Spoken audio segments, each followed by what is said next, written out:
Welcome to Penrose Learning, where we make understanding easy. You start by verifying your Apple ID and enabling two-factor authentication because the beta uses secure access. Once done, make a local or iCloud backup so you can restore if needed.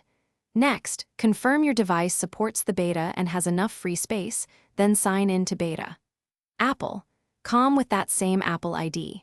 From there, select the appropriate device program and tap Enroll. This gets the process going and delivers the configuration profile you'll need to install.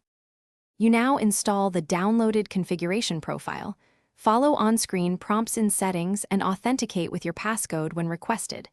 Make sure to restart the device after installation because that finalizes the profile and allows the beta to appear. After reboot, check Settings General Software Update.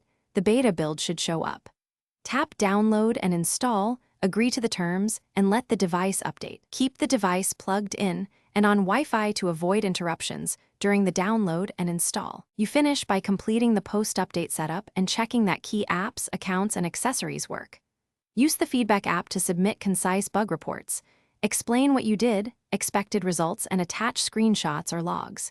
If you need to opt out, remove the beta profile in settings and either restore from your backup or wait for the next public release to install. This avoids data loss. Troubleshooting tip. If the beta update fails, reboot. Free 1-2 GB of space and retry the download. This fixes most hiccups.